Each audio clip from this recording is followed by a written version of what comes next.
எல்லோரையும் வார்த்தைக்கு நேராக அழைக்கிறோம். ஏனென்றால்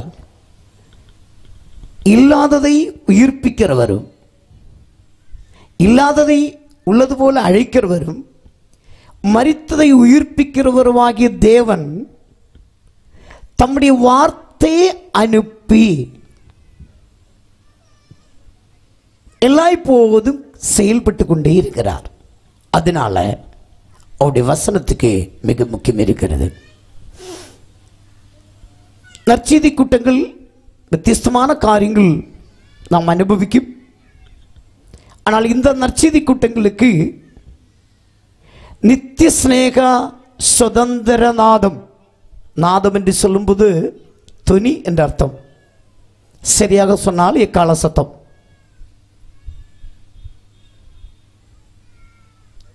ஜெரேமியா தீர்க்கதரிசியின் புஸ்தகம்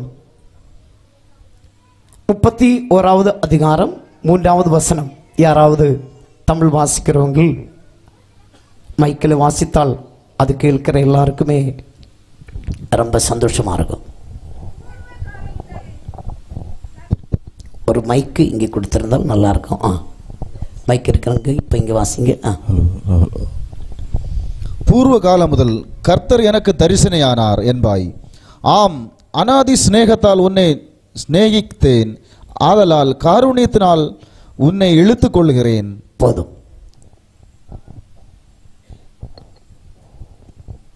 ஆண்டவர் எல்லா காலகட்டங்களிலும் எல்லா தலைமுறைகளிடத்திலும்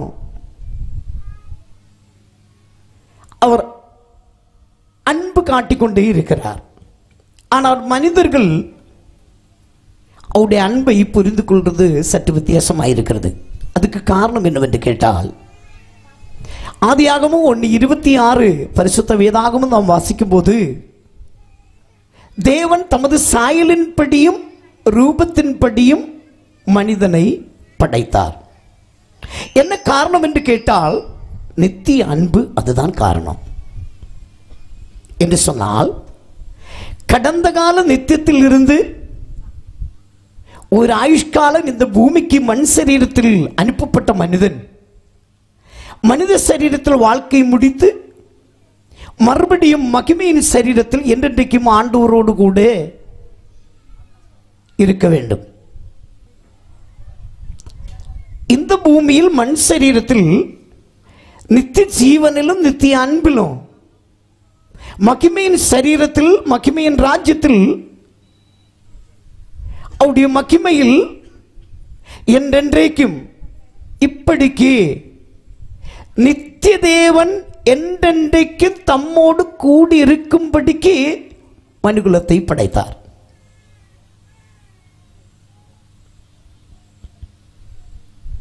படைக்கும் போது ஆவி, ஆத்துமா, சரீரம்.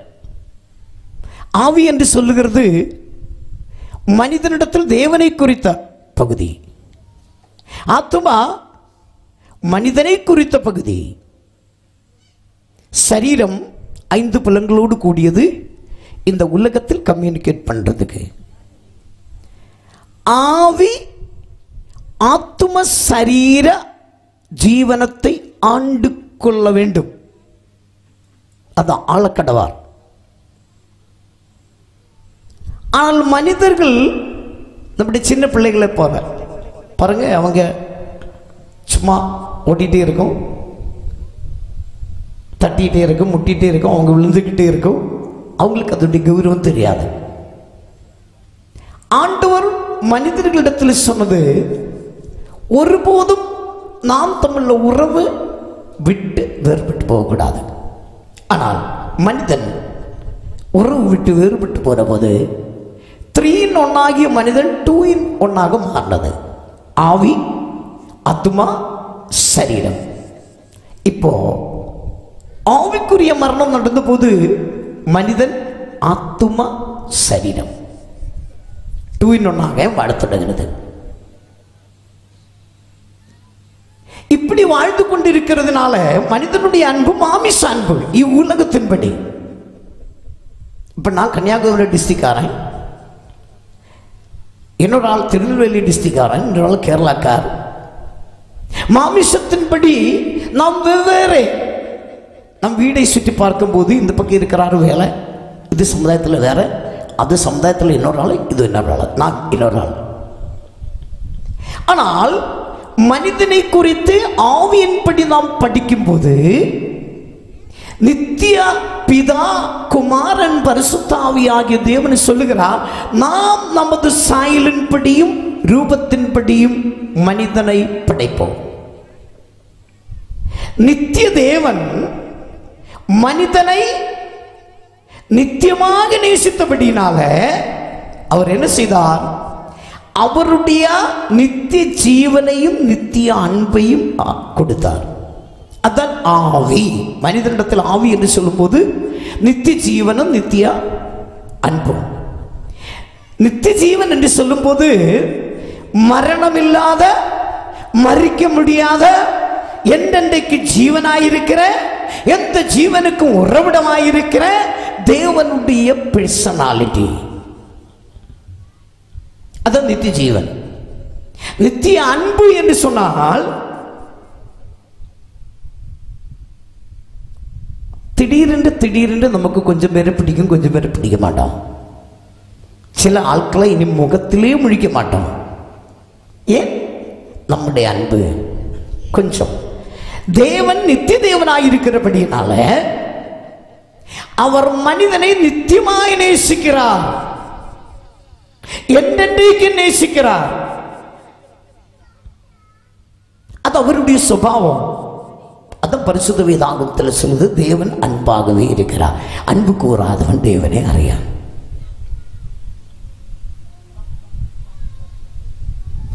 இப்படிக்கு நித்திய தேவன் தம்முடைய நித்தியத்தில் தம்மோடு கூட என்றென்றைக்கும் ஆளுகை செய்யும்படிக்கு படைக்கப்பட்ட மனிதன் இப்போ அந்த நித்தியத்தை இழந்தது.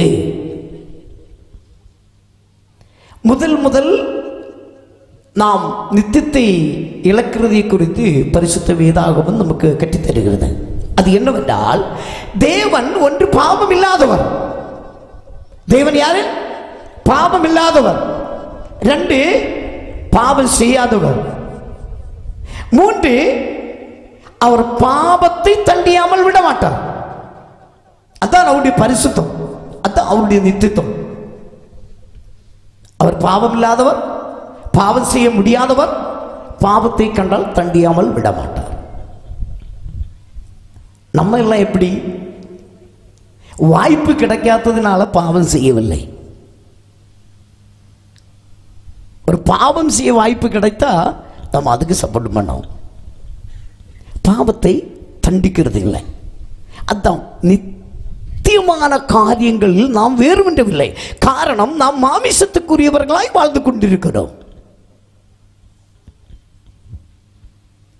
பரிசுத்த வேதாகமம் 1 கொரிந்தியர் 15வது அதிகாரத்தில் சொல்லுகிறது,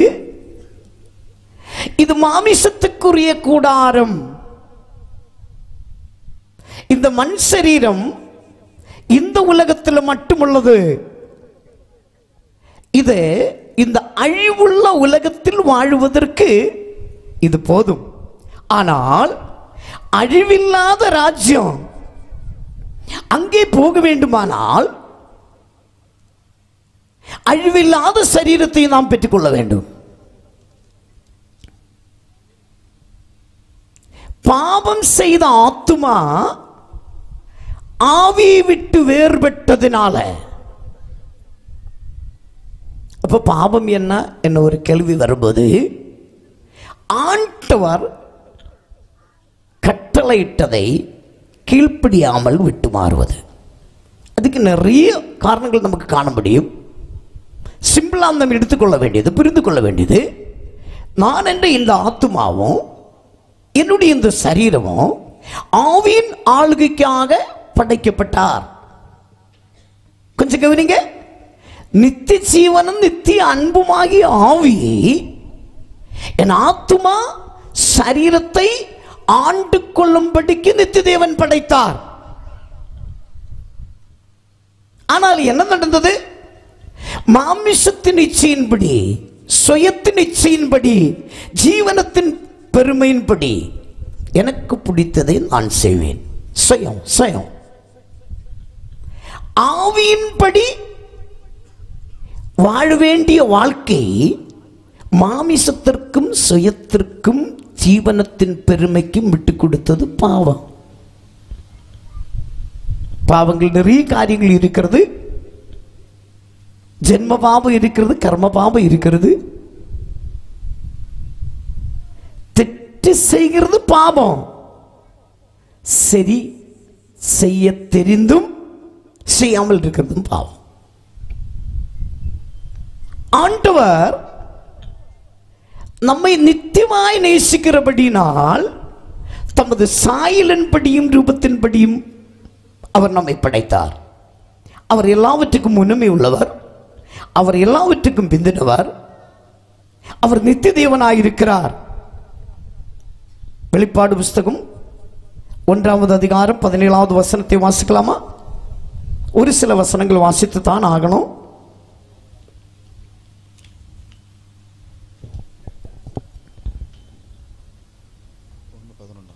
வாசிக்கலாமா?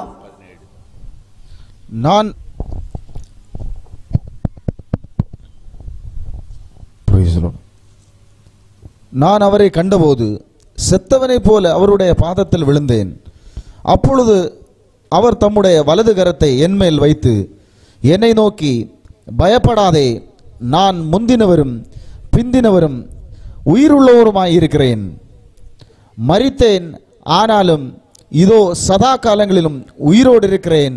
ஆமேன். புரியுதா? மரணமில்லாத தேவன் மரணத்துக்கு உள்பட்ட மனிதனுக்காக மரணத்திற்குள் இறங்கி மரணத்தையும் பாதாளத்தையும் ஜெயித்து அவர் சதா காலமும் என்றென்றைக்கும் தேவனாயிருக்கிறார். நித்திய தேவனை நாம் புரிந்து கொள்ள வேண்டியது மிக முக்கியமான 2 காரியங்கள் இருக்கிறது. ஐசியா தீர்க்கதரிசியின் புஸ்தகம் 46வது அதிகாரம் நாம் 9-10 வசனத்தை வாசிக்கும் போது நித்திய தேவன் என்று எப்படி நாம் ஆண்டவரை புரிந்து கொள்ளலாம்? வாசிக்கலாமா?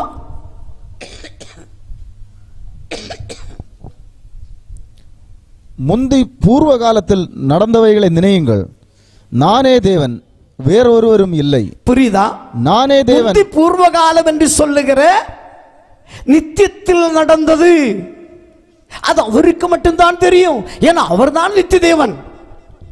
நம்ம இன்னைக்கு கண்டுபிடிச்சுக்கிட்டே இருக்கிறோம். ஆண்டவர் பூமியில் உருவாக்கினதை நம்மால கண்டுபிடித்து முடியவில்லை. நம்முடைய சரீரத்தில் நம்முடைய வாழ்க்கையில கண்டுபிடித்து இன்னும் முடியவில்லை. இங்க பாருங்க, படிங்க. முந்தி பூர்வ காலத்தில் நடந்தவைகளை நினையுங்கள். நானே தேவன், வேறொருவரும் இல்லை. நானே தேவன், எனக்கு சமானம் இல்லை. அந்தத்தில் உள்ளவைகளை ஆதி முதற்கொண்டும் இன்னும் செய்யப்படாதவைகளை பூர்வ காலத்தில் கொண்டும். புரியுதா? அந்தத்தில் உள்ளவைகளை ஆரம்பத்திங்கள், அந்தத்தில் உள்ளவைகளை இன்னும் செய்யப்படாதவைகளை முந்தி பூர்வ காலம் கொண்டும். அப்ப நித்திய தேவன் என்று சொல்லும் போது கடந்த காலம், இந்த நிகழ்காலம், எதிர்காலம் இது நடக்கும் என்று அவருக்கு தெரியும். அவர் எல்லாம் முன்னமே பார்த்து கொண்டிருக்கிறார். இப்படி நித்தியமான காரியங்களை அறிகிற தேவன் அவர் படைத்த இந்த உலகத்தில் அவருக்கு பகரமாக ஆண்டு கொள்வதற்கு மனிதனை உருவாக்கும் போது தம்முடைய நித்திய ஜீவனிலும் தம்முடைய நித்திய அன்பிலும் மனிதன் அதை விட்டு, எதை விட்டு? தேவனுடைய பர்சனாலிட்டி ஆகிய நித்திய ஜீவனையும் தேவனுடைய கேரக்டர் ஆகிய நித்திய அன்பையும் விட்டு, ஆவியை விட்டு சுயத்துக்குள் போன போது மனிதன் நித்தியத்தை குறித்த உணர்ச்சியை இழந்து விட்டது. சுய உணர்ச்சியிலும் உலக உணர்ச்சியிலும் வாழத் தொடங்குகிறது. இது பாவம். புரியுதா? பாவம் என்று சொல்லும்போதே நிறைய பேருக்கு அது ஒரு கோபமாக இருக்குது, நிறைய பேருக்கு அது ஒரு பயமாக இருக்குது. தெரியாத காரியங்களை நாம் தேடி கண்டுபிடிச்சு படிக்கிறது நல்லது. 1997 இருந்து ஆண்டவருடைய சத்தத்தின்படி holy spirit global prayer ministry ஜெபித்துக் கொண்டிருக்கிறது. இந்த இடத்திலும் கடந்த 3 வருடங்களாக ஹோலி ஸ்பிரிட் குளோபல் பிரேயர்ஸில் ஜெபித்துக் கொண்டிருக்கிறது. அந்தந்த இடங்களில் ஆண்டவர் எங்களுக்கு அறிவிப்பு கொடுக்கிறது. இப்போ நம்முடைய தேசத்திலும் குளச்சல் பகுதி முதல் பொழியூர் பகுதி வரை தலைமுறைகளுடைய பாவம் பெருகிடுச்சு. நான் அதனால் இயற்கை நிமித்தமாக அழிவுக்கு கொண்டு வரப்போகும். அதுக்கு முன்பதாக பாவம் உணர்த்துவதற்கு தேவனுடைய நித்திய அன்பு, அந்த அன்புதான் இந்த நித்திய ஸ்நேக சுதந்திர நாதமாக இங்கே அமைக்கப்பட்டதுக்கு காரணம். ஹல்லேலூயா. நம்முடைய வீட்டில் பிள்ளைகளானாலும் பக்கத்து வீட்டில் பிள்ளைகளானாலும் எல்லா பிள்ளைகளும் ஒரு அப்பாவுடைய பிள்ளைகள். ஆவியின்படி எல்லா மனிதர்களும் ஒரு அப்பாவுடைய பிள்ளைகள். எபேசியருக்கு எழுதின நிருபம் 4வது அதிகாரம் 3வது வசனத்தில் இருந்து அங்கே ஒரு மைக்கு கொடுத்தா அவர் கொஞ்சம் நல்லா வாசிக்கும்.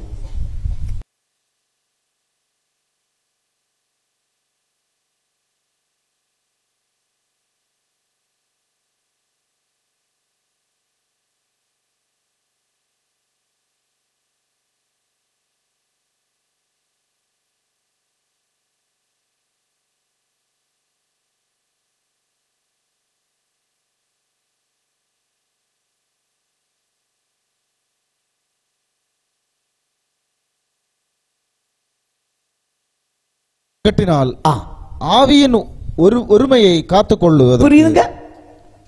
ரொம்ப கவனமா. இன்னைக்கு சமாதான கட்டு இல்லை. என்ன காரணம்? சமாதானம் ஆவியிலிருந்து வருகிறது. ஆவியின் ஒற்றுமை. ஆதியாகமம் வெளிப்பாடு புஸ்தகம் வரை நாம் படிக்கும் போது பிதா குமாரன் பரிசுத்தாவியானவர் ஆவியில் ஒன்றாயிருக்கிறார். பிதா நித்திய ஜீவனாயிருக்கிறார், குமாரன் நித்திய ஜீவனாயிருக்கிறார், பரிசுத்தாவி நித்திய ஜீவனாயிருக்கிறார். பிதா நித்திய அன்பாயிருக்கிறார், குமாரன் நித்திய அன்பாயிருக்கிறார், பரிசுத்தாவி நித்திய அன்பாயிருக்கிறார். இதே ஆவியின் ஒற்றுமையில மனிதர்களாகிய நாம் அனைவரும் ஒவ்வொரு ஜெனரேஷன்லும் நித்திய ஜீவனிலும் நித்திய அன்பிலும் நித்திய தேவனோடு கூட ஒன்றாயிருக்கணும்.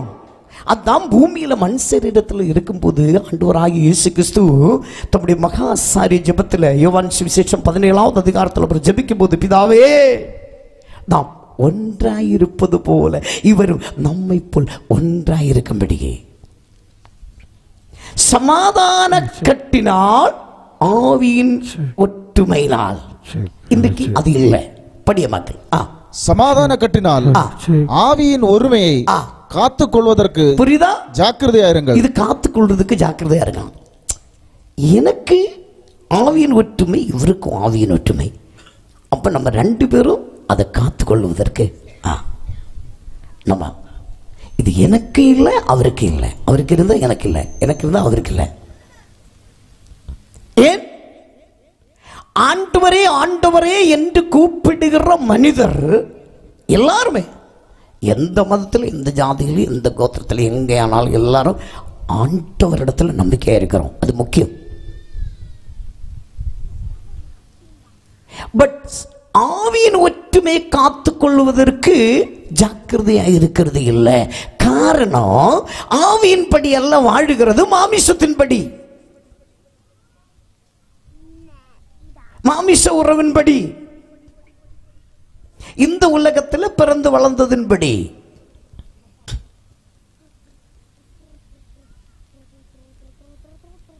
அப்ப நமக்கு சுற்றிலும் பார்த்தால் சொந்தக்கார் கொஞ்சமா இருக்கும், புறமே உள்ளவர் வேற ஜாதிக்கார், வேற இனக்கார், மற்றுள்ளவர் அயல்கார், தேசக்கார், அவரால் நம்மளுடைய சொந்தம் அல்ல, இவர் தான் நமக்கு சொந்தம். மாமிசத்தின்படி. ஆவியின்படி நாம் ஜாக்கிரதையா இருக்கணும். படிப்பா. ஆவியின் ஒருமையை காத்துக் கொள்வதற்கு ஜாக்கிரதையாயிருங்கள். உங்களுக்கு உண்டான அழைப்பினாலே நீங்கள் ஒரே நம்பிக்கைக்கு அழைக்கப்பட்டது போல எல்லா மனிதர்களும் ஒரே நம்பிக்கைக்காக அழைக்கப்பட்டிருக்கிறார். ஒரே சரீரமும் ஒரே ஆவியும் உண்டு. எல்லா மனிதர்களுக்கும் ஆண்டவர் ஒரே சரீரத்தையும் ஒரே ஆவியும் கொடுத்திருக்கிறார்.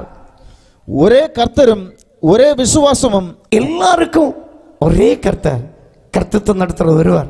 எல்லாருக்கும் ஒரே விசுவாசம், ஒரே ஞானஸ்நானமும். எல்லாருக்கும் ஒரே ஞானஸ்நானம். எல்லாருக்கும் ஒரே தேவனும் பிதாவும் உண்டு. எல்லாருக்கும் ஒரே தேவன், எல்லாருக்கும் ஒரே பிதா. அவர் எல்லார் மேலும் எல்லாரோடும் உங்கள் எல்லோருக்குள்ளும் இருக்கிறார். புரியுதா? அவர் உங்கள் எல்லாரோடும் எல்லார் மீதும் எல்லாருக்குள்ளேயும் இருந்து ஆண்டு கொள்ள விரும்புகிறார். பட் ஆவியின்படி இன்றைக்கு ஒற்றுமைப்பட முடியவில்லை. ஏன்? மாமிசத்தின்படி வாழ்ந்து கொண்டிருக்கிறார். இது பாவம் என்று யாருக்குமே தோன்றதில்லை. எனக்கு இல்லை, உங்களுக்கு இல்லை. ஹலோ, ஆண்டவரே ஆண்டவரே என்று எல்லாருமே கூப்பிடுகிறோம். எதுக்காக? இந்த பூமியில் அவரை விட நான் கொஞ்சம் நல்லா இருக்கணும், அவரை விட நான் கொஞ்சம் நல்லா இருக்கணும், அவரை விட எனக்கு கொஞ்சம் மேலே வரணும். அழிந்து போகிற இந்த பூமிக்கு அடுத்தவைகளை மட்டுமே நாடுவதற்கு தேவனை தேடுகிறார். ஆவியின் ஒற்றுமையில் நான் நித்தியத்தில் போனோம், இவர் நித்தியத்தில் வரணும். நாம் உறப்பா பிள்ளைகள். அந்த நித்திய அன்பு மனிதனுக்குள் வேரூன்றும் போது அந்த ஆவியின் ஒற்றுமை அவருக்கு சமாதான கட்டு கொண்டு வரும். பாவம் செய்ய மாட்டான், கட்டளை மீற மாட்டான்.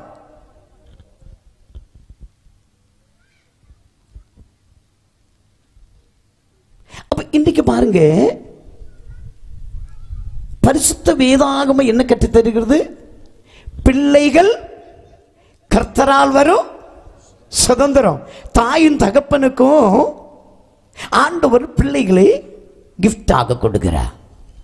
பிள்ளைகள் என்னைக்கு சொல்றது? என்ன சொல்றது? நான் வீடு விட்டு வெளியே போனோமா அப்பா வெளியே போதா? நான் பேசட்டா நீங்க பேசுதா? நம்ம ரெண்டு பேர்ல யார் ஒரு ஆள் இங்க இருந்தா போதும், ரெண்டு பேரும் வேண்டாம். என்ன சமாதான கட்டு இல்லை, ஆவியில் ஒற்றுமைப்பட முடியவில்லை. ஏன்னா ஆவியின்படி எல்லாம் மாமிசத்தின்படி.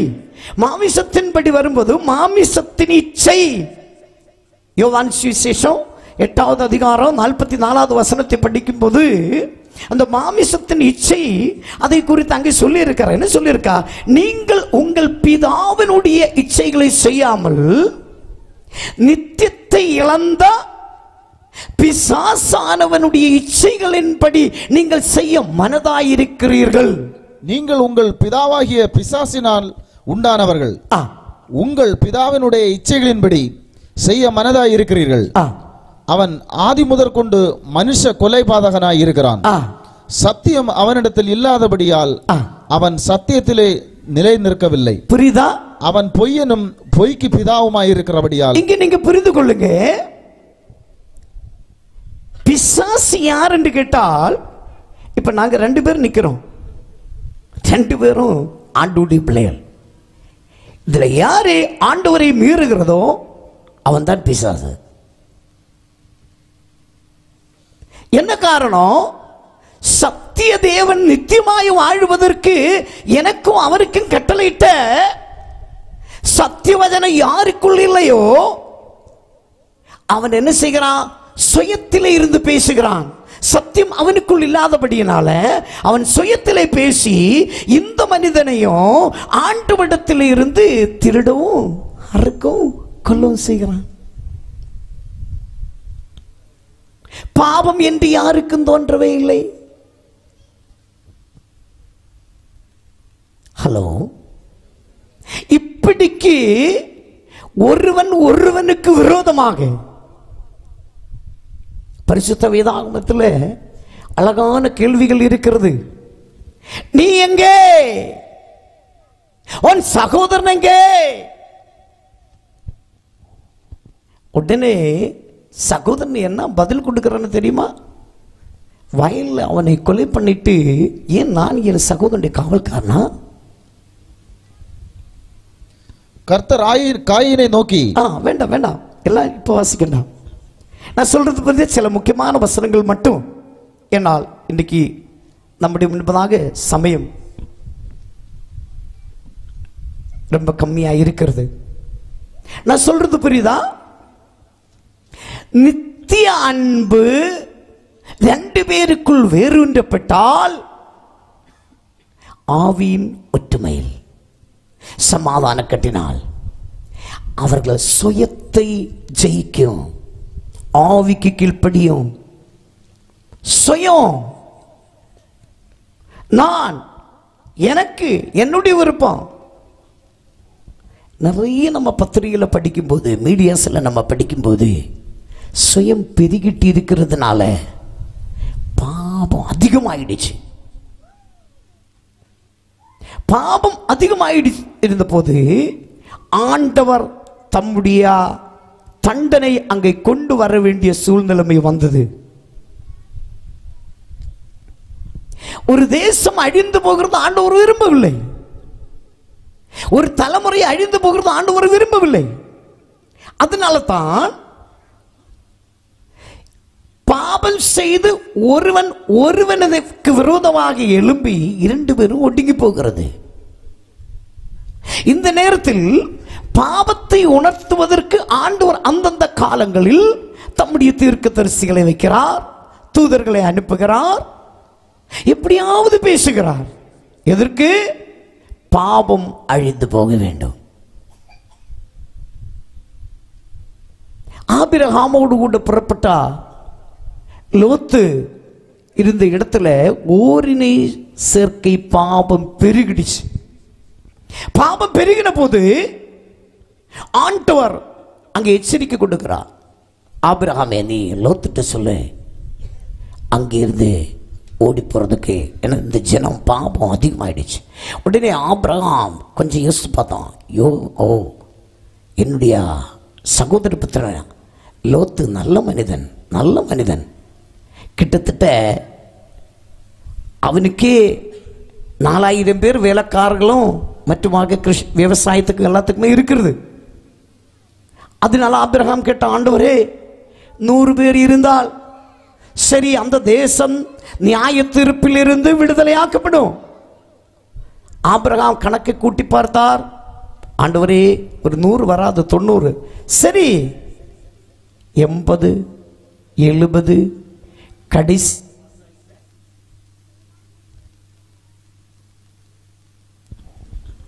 கடைசியில பார்த்தால் சொல்லுவதற்கில்லை, பாவம் பெருகிடுச்சு. கண் பார்வைக்கு எல்லாருக்குமே நல்லா தான் இருக்கிறோம். இப்ப இன்னைக்கு இங்க இருக்கிறதுல நோய் இல்லாத ஒரு ஆள் இருந்தா கையை தூக்குங்க பாப்போம்.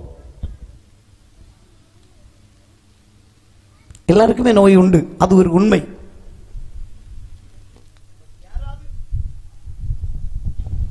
பட் யாராவது நம்மளை நோயாளி என்று சொன்னா நம்ம ஒத்துக்கொள்ளுமா? ஒத்துக்கொள்ள மாட்டார். சத்தியத்தை ஒத்துக்கொள்ளுகிறது கஷ்டமா இருக்கும். நான் இன்றைக்கு உங்களிடத்தில் பேசுறது புரியுதா? நித்திய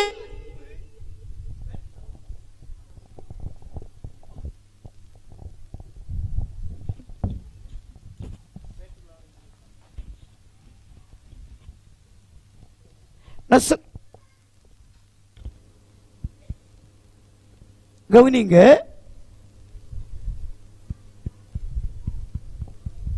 நித்திய அன்பு நம்மிடத்தில் இல்லாமல் இருக்கும்போது பாவத்தினுடைய லெவல் கூடிட்டே இருக்கும். அதை கண்டுபிடிக்கிறதுக்கு சீக்கிரம் நமக்கு நேரமே பிளாஸ்டிக் பைகள் இருந்தது. எங்க போயிட்டு வந்தாலும் ஒரு பை. பார்த்தா எல்லா கேம்பஸ்லையும் பெருகிடுச்சு. தமிழ்நாட்டுக்கு நேரமே துணி சஞ்சிகள் எல்லாம் பழக்கம் இருக்கிறது. ஆனா மற்ற ஸ்டேட்டுகளை பார்க்கும்போது இந்த பிளாஸ்டிக் சஞ்சியை தான் அதிகம் பேர் நாடுவாங்க. அதனால கொஞ்ச நாள் தாண்டின போது அது அழிக்க முடியாது, அது எரிச்சாலும் அதனுடைய புகையும் நமக்கு கஷ்டம், அது நிறுத்தல் செய்ய வேண்டி வந்தது. ஆனாலும் அங்கே இங்கே கொஞ்சம் ப்ரொடக்ஷன் இருக்கிறது. குவாலிட்டியில் வித்தியாசம் என்று சொன்னாலும் சில நேரங்களில் வருது. நான் சொல்றது புரியுதா? பாவம் எந்த அளவுக்கு நம்முடைய வாழ்க்கையில பெருகிக் கொண்டு இருக்கிறது என்று நமக்கு தெரியாது. பைபிள் கணக்கு படிக்கணும். 1000 வருடம் ஒரு மனிதனுடைய ஆயுஸ். ஆனா இப்போ எத்தனை வருஷம் சொல்ல முடியாது. எப்ப வேணும் உயிர் விட்டு போகலாம். என்ன காரணம்? நித்திய ஜீவன் என் ஜீவனுக்குள் இல்ல. நித்திய அன்பு என் ஜீவனுக்குள் இல்ல. நித்திய அன்பு என்னில் நிலைத்திருந்தால் நித்திய ஜீவன் என்னிடத்தில் இருந்து புறப்படும். அதான் பரிசுத்த வேதாகமத்தின் திறவுகோல். யோவான் சுவிசேஷம் 3:16 தம்முடைய ஒரே பேரான குமாரனை விசுவாசிக்கிற எவனும் கெட்டு போகாதபடி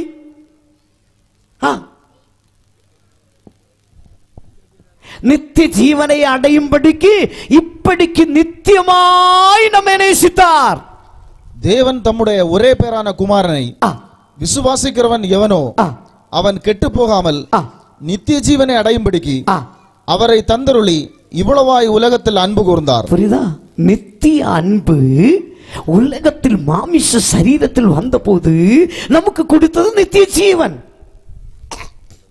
பட் இன்னைக்கு எல்லாருமே ஆண்டவரை கூப்பிடுகிறோம், இந்த உலக சம்பந்தமான பிளஸிங் மெட்டீரியல்ஸ்களை தேடுகிறோம். நல்லதுதான், அது தேவைதான், ஆண்டவர் செய்வார். மனிதனை உருவாக்குவதற்கு முன்னமே அவன் வாழுவதற்கு அனைத்தையும் அவர் உருவாக்கினார், இன்னும் செய்வார். ஆனால்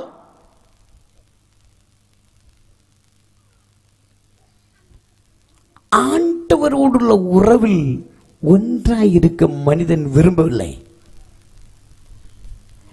நித்தியத்தில் இருந்த கர்த்தராகிய இயேசு கிறிஸ்து வார்த்தையாகிய தேவன் பிள்ளைகள் மாமிசத்தோடும் இரத்தத்தோடும் கூடினபடியினால் அவரும் இரத்தத்தோடும் மாமிசத்தோடும் உடையவராய் வந்தார். யோவான் சுவிசேஷம் 17:24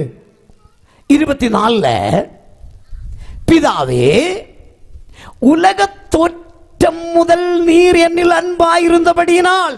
பிதாவே, உலக தோற்றத்திற்கு முன் நீர் என்னில் அன்பாயிருந்தபடியினால். இப்ப உலகம் தோன்றி பாவம் பெருகி மனுகுலம் அழிந்து போகிறது. அந்த அழிவில் இருந்து விடுதலை செய்யும்படி வார்த்தையும் மாமிசமான போது அவர் அந்த நித்திய அன்பிலே நிற்கிறார். பட் நம்ம எங்க? சற்று யோசிச்சு பாருங்க. நமக்கு நம்மளை காப்பாற்ற முடியுமா? அந்த அளவுக்கு நித்திய அன்பு, நித்திய ஜீவன் நம்மளை ஆண்டு கொள்கிறது என்று சொல்ல முடியுமா?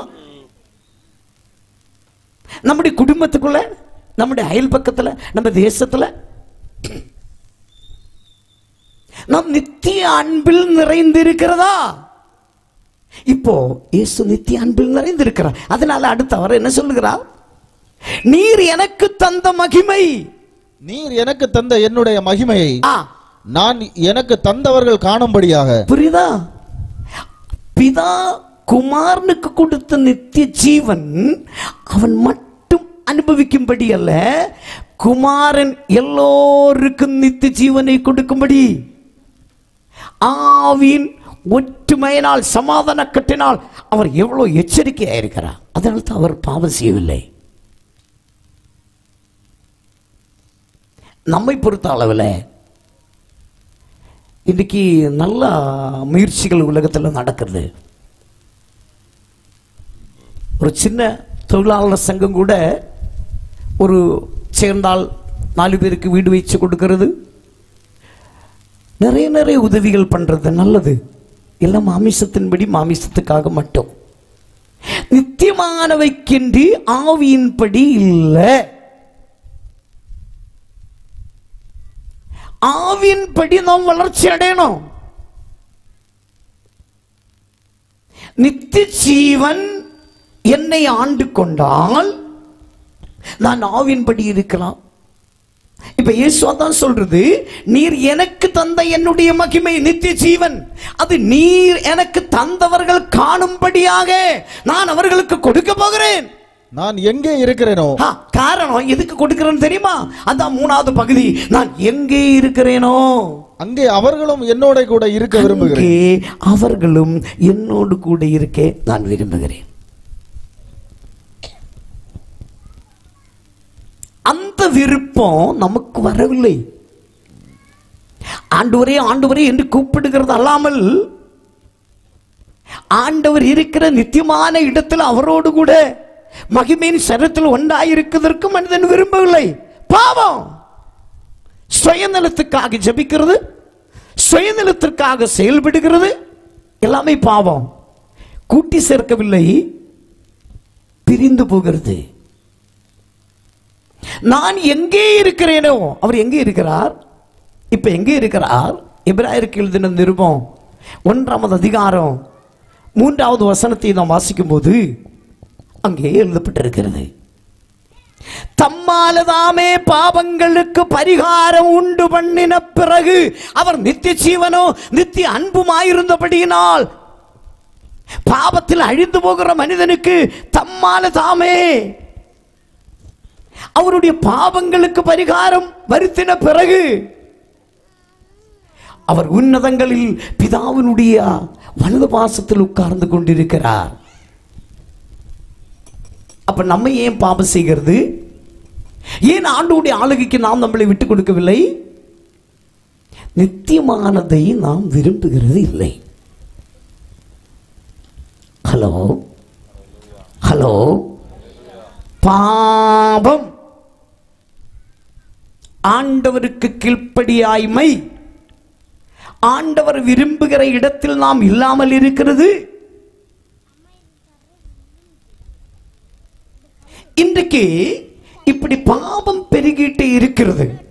பாவம் பெருகும் போது நாம் பரிசுத்த வேதாகமத்தில் ஒரு சில காரியங்களை நாம் பார்க்கிறது நல்லா இருக்கும். ஒரு தடவை ஒரு மனிதன் பாவம் செய்துட்டோம். சிம்பிளா ஒரு பாவம் தான் பண்ணது, சிம்பிளா பண்ணோம். ஆனா என்ன செய்தன்னு தெரியுமா? ஆவிக்குரிய மரணம் உடனே நடந்தது. தேவனோடுள்ள ஒற்றுமை இழந்து போனது. பயம், குற்றபோதம், சாரீரிக மரணம் அறிக்கையிடப்பட்டது. சாபம், முள்ளு, பறக்காரை, வேதனை, வியர்ப்பு, கஷ்டம், வாள், தலைமுறைகள் பாவியாக்கப்பட்டது, நிர்வாணமாக்கப்பட்டது. மனிதனுடைய நிமித்தம் பூமி சபிக்கப்பட்டது. பாவம் எப்பொழுது எங்கே பெறுகிறதோ மனிதனுடைய வாழ்க்கையின் அடிப்படையாயிருக்கிற பூமி சபிக்கப்படுகிறது. பாவத்தினுடைய விளைவுகள் பயங்கரமாயிருக்கிறது. ஆனால் மக்கள் அதை கவனிக்கவில்லை. ஓ, பாவம் செய்யாத யார் இருக்காங்க? எல்லாருமே பாவம் செய்யறோம் தானே, நானும் பாவம் செய்யறேன், இப்ப என்ன குழப்பம்? ஓ, இவ்வளவு ஒரு பாவம் தானே, இதுக்கெல்லாம் ஆண்டவர் கண்டிக்குமா? எதுக்கெல்லாம் எதுக்கெல்லாம்? பரிசுத்த வேதாகமத்தில் என்ன சொல்றது? மனிதனை தமது சாயிலும் ரூபத்தின்படியும் படைத்து ஆண்டவர் கட்டளையிட்டார். நீ தனிமையா இருக்கிறது நல்லதல்ல, உனக்கு நான் ஒரு ஏற்ற துணை உண்டு பண்ணி தருவேன். நீ படிக்க போற இடத்துல, நீ ரோடில் போன இடத்துல, நீ உனக்கே ஒரு துணையை எப்படி உண்டு பண்ணலாம்?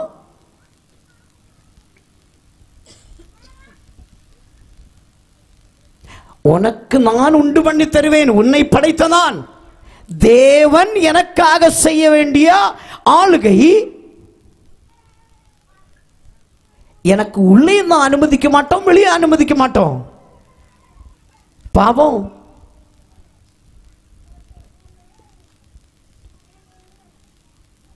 இன்னும் ஆண்டவர் என்ன சொல்லுகிறார்? நித்திய ஜீவனாகிய கிருபையை சுதந்தரிப்பதற்கு நான் உடன் சுதந்திரவாளி உனக்கு தருவேன். நம்ம என்ன பண்றது? இந்த உலகத்துக்கு ஏற்றபடி ஏதாவது ஒரு காரியத்தை நாமாகி அமைத்துக் கொள்ளுகிறது. ஆனா கடைசியில் என்ன பிரச்சனை வந்தாலும் குற்றம் யாருக்கு தான்? ஆண்டவருக்கு தான். பாவம் செய்கிறது யாரு? நம்ம தான். பாவம் செய்யும் போது அதனுடைய விளைவுகள் 12 விதமாக.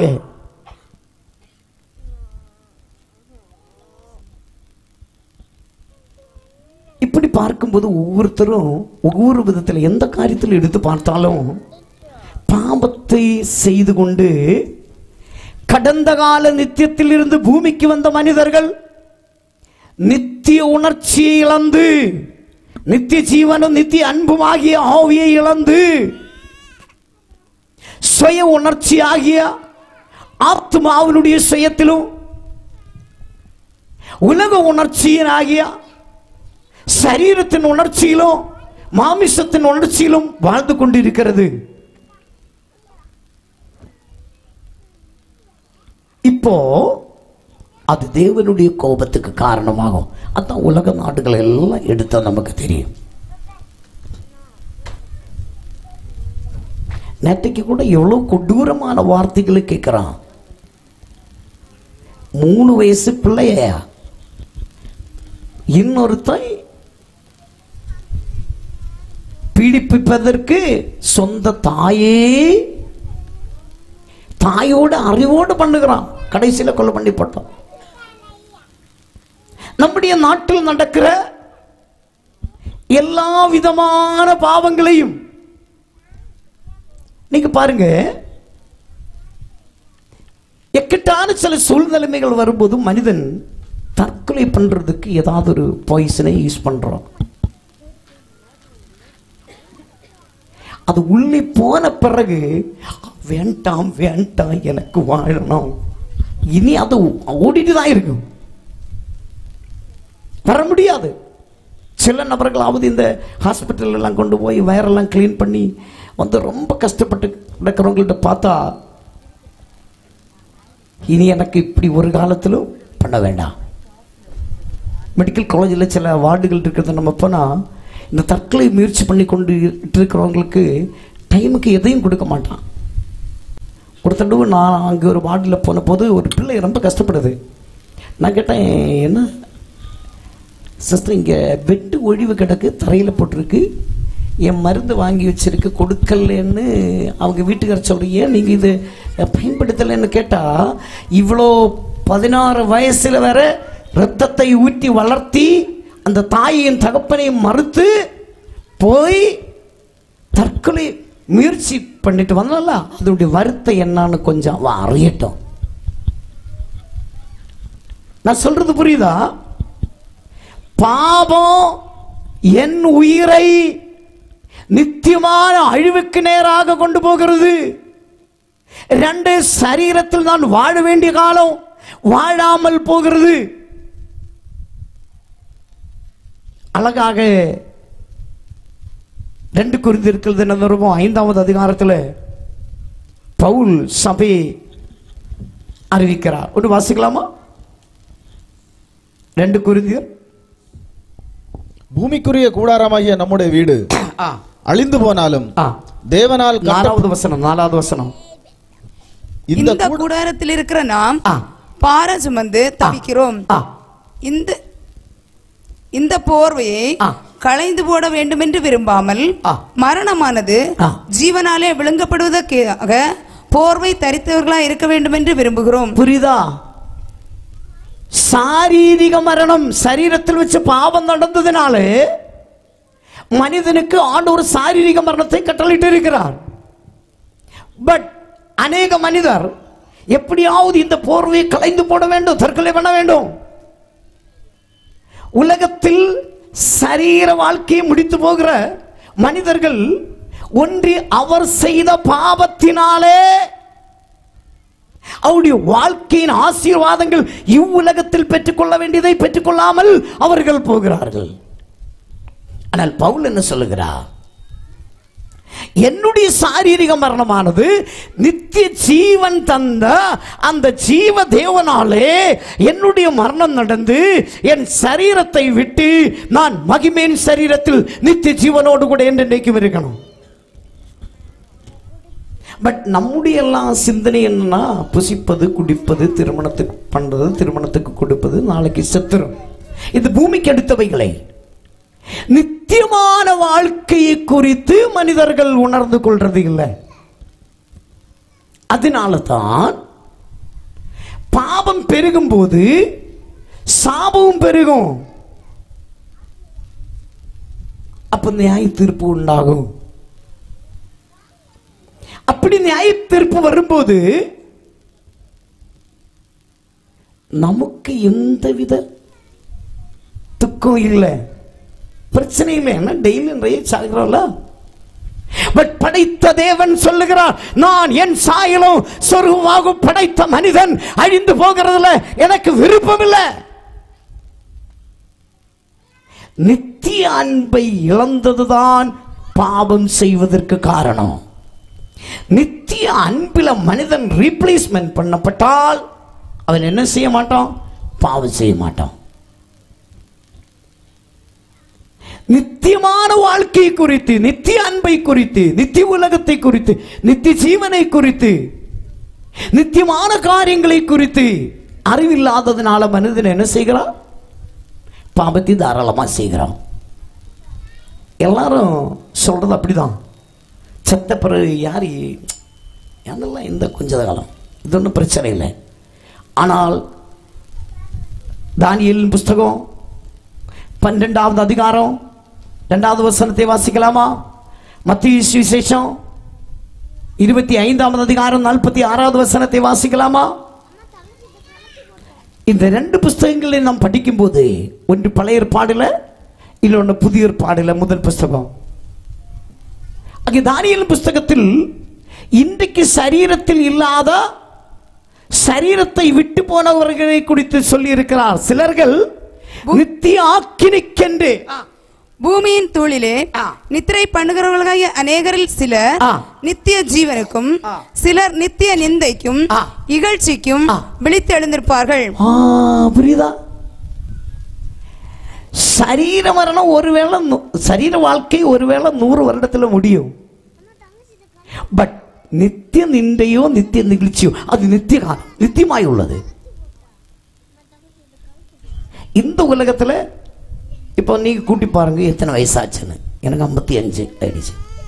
அப்ப இனி 70ல் இனி எத்தனை இருக்கு? 15. இங்க முடிச்சிடலாம். பட் நித்திய காலம் எங்கே? பூமியின் தூளிகள் குடிகொள்ளுகிறவர்கள் நித்திய நிகழ்ச்சிக்கோ நித்திய நின்றைக்கோ எழும்பி வருவார்கள். அப்ப மனிதனுடைய வாழ்க்கை மனித சரீரத்தில் முடிகிறது அல்ல. ஸ்டேஜ் 1 முடிந்தாச்சு. ஸ்டேஜ் 1 தாயின் கர்ப்பப்பை, ஸ்டேஜ் 2 நம்முடைய கல்லறை, ஸ்டேஜ் 3 நாம் மகிமையின் சரீரத்தில். மத்தேயு சுவிசேஷத்தில் படியுமா? 25:46.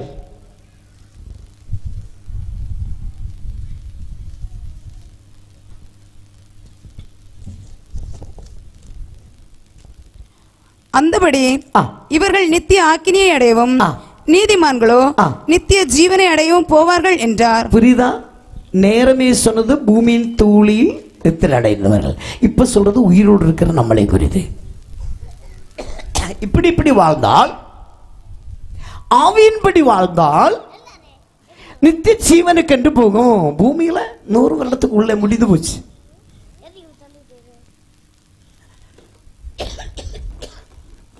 ஆனால் நமக்கு நித்திய காலம் இருக்கிறது. அது சாரீரிக மரணத்துக்கு பிறகு. அதான் பைபிளுக்கு சொல்றது. இன்னைக்கு உன்னுடைய உயிரை நான் கேட்டால் உன்னுடைய நித்தியத்தை நீ எங்கே பயன்படுத்தும்? நீ எங்கே இருக்கு நித்தியத்துல? நித்திய நின்றையிலையா, நித்திய ஜீவன்லையா? இதுக்கு காரணம் பாவம். மாமிசத்தின்படியான வாழ்க்கை பாவம். ஆவியின்படியான வாழ்க்கை நித்திய அன்பினால் பாவத்தை அழிக்கும். மாமிசத்தின்படியான வாழ்க்கை பாவம். அது சாரீரிக மரணம், ஆவிக்குரிய மரணம், நித்திய மரணம். பட் ஆவியின்படியான வாழ்க்கை அது நித்திய ஜீவன். அது மண் சரீரத்தில் நம்முடைய வாக்கு தத்தங்களை நாம் பெற்றுக்கொள்ளவும். சாரீரிக மரணம் நடக்கும் போது ஜீவன் தந்த தேவனால் நாம் சேர்த்துக் கொள்ளப்படவும். மகிமையின் சரீரத்தில் நித்திய ஜீவனில் என்றென்றைக்கும் இருக்கும். ஹலோ ஹலோ, நம் உலகத்தில் நடந்து கொண்டிருக்கிறதை நாம் சற்று கவனிக்க வேண்டும்.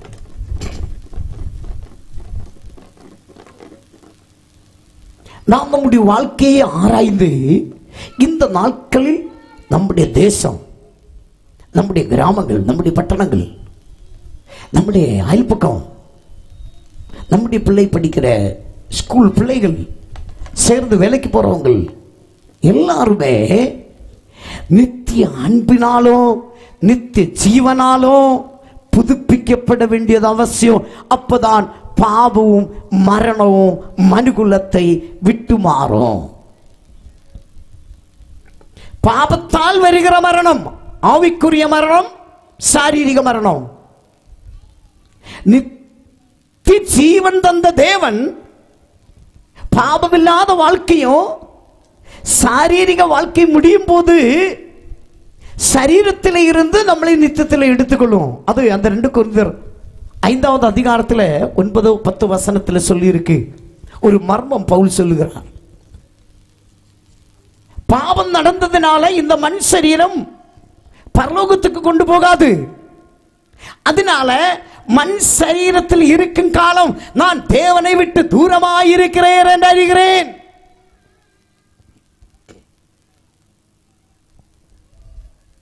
எடுத்ததா? ஏனென்றால் சரீரத்தில் அவனவன் செய்த நன்மைக்காவது தீமைக்காவது தக்க பலனை அடையும்படிக்கு நாம் எல்லாரும் கிறிஸ்துவின் நியாயாசனத்துக்கு முன்பாக வெளிப்பட வேண்டும். இது இன்னொரு வசனம். எல்லா மனிதர்களும், நான் நேரமே 2 பகுதியில் வாசிச்சாச்சு, மரித்தவர்களும் உயிரோடு இருக்கிறவர்களும். இது 2ஐயும் சேர்த்துதான் சொல்றது. மனிதன் சரீரத்தில் அவனவன் செய்தது நன்மையோ தீமையோ, அது நானும் நீங்களும் எல்லாரும். நாம் தேவனுடைய நியாயாசனத்துக்கு முன்பதாக நிற்க வேண்டி வரும். அதில் இன்னொரு வசனம் இருக்குமா, நான் சரீரத்தில் இருக்கும்போது தேவனை விட்டு தூரமாக இருக்கிறேன் என்று அறிகிறேன். அதனால நான் என்ன செய்யணும்? சரீரத்தை விட்டு குடி போக, இந்த சரீரத்தை விட்டு குடி போகவும் அது நிமித்தமே நாம் சரீரத்தில் குடியிருந்தாலும் குடியிராமற் போலாலும் அவருக்கு பிரியமானவர்களாய் இருக்க நாடுகிறோம். ஏனென்றால் சரீரத்தில் அவனவன் செய்த நன்மைக்காவது தீமைக்காவது தக்க பலனை அடையும்படிக்கு. ஓகே, அதெல்லாம் கொஞ்சம் மேல இருக்கும். மனிதன் சரீரத்தில் இருக்கும் போது பரலோகத்தில் மண் சரீரத்தில் போக முடியாது. ஏனென்றால் அழிவுள்ள ராஜ்யத்தில் வாழ்வதற்கு அழிவுள்ள சரீரம். அழியாமையின் ராஜ்யத்துக்கு போவதற்கு நாம் அழியாமையின் சரீரத்தை தரித்துக் கொள்ள வேண்டும். அப்ப இந்த பூமிக்குரிய கூடாரமாகி இந்த மாமிச சரீரத்தில் நான் இருக்கும்போது பரலோகத்தை விட்டு தூரமாயிருக்கிறோம், நித்திய சரீரத்தை விட்டு தூரமாயிருக்கிறோம், நித்திய ராஜ்யத்தை விட்டு தூரமாயிருக்கிறோம். இன்னைக்கு எல்லாரும் ஜெபிக்கிறோம், ஆண்டவரே நித்தியத்தில் என்னை சேர்த்துக்கொள்ளும், எனக்கு உம்முடைய நித்தியதை வேணும். அந்த ஒரு எண்ணம் இல்லை. நான் எங்கே இருக்கிறேனோ அங்கே அவர்கள் என்னோடு கூட இருக்கணும் என்று ஆண்டவர் விரும்புகிறார். அதுக்காகத்தான் அவர் என்ன செய்தார்? நித்தியத்திலே இருந்து இறங்கி வந்தார். வந்ததனுடைய காரணம் எபிராயர் 2:14 தெளிவாக சொல்லி இருக்கு. பிள்ளைகள் மாமிசத்திலும் இரத்தத்திலும், பாவம் மாமிசத்திலும் இரத்தத்திலும். இரண்டாம் மரணம் மாமிசத்திலும் இரத்தத்திலும். ஆதலால் பிள்ளைகள் மாமிசத்தையும் இரத்தத்தையும் உடையவர்களாயிருக்க அவரும் அவர்களைப் போல மாமிசத்தையும் இரத்தத்தையும் உடையவரானார். மரணத்துக்கு அதிகாரியாகிய பிசாசானவனை தமது மரணத்தினாலே அழிக்கும்படிக்கு ஜீவகாலமெல்லாம் மரணத்தினாலே அடிமைத்தனத்திற்குட்பன யாவரையும் விடுதலை பண்ணும்படி அப்படியானார். புரியுதா? ஜீவகாலம் எல்லாம் நித்திய மரணத்திற்கு, இரண்டாம் மரணத்திற்கு, ஆவிக்குரிய மரணத்திற்கு உட்பட்டு போன மனுகுலத்தை மீட்கும்படி வார்த்தை மாமிசமாகி கிருபையும் சத்தியமும் நிறைந்தது. அது நமக்கு உள் வந்து பார்த்தார். ஆனா நாம் அப்படி இல்லை, வெளியே நின்று விசுவாசிக்கிறது. என் ரத்தத்துக்குள்ள சரீரத்துக்குள்ள அனுமதிக்கிறது இல்லை. இது பாவம். ஹலோ ஹலோ,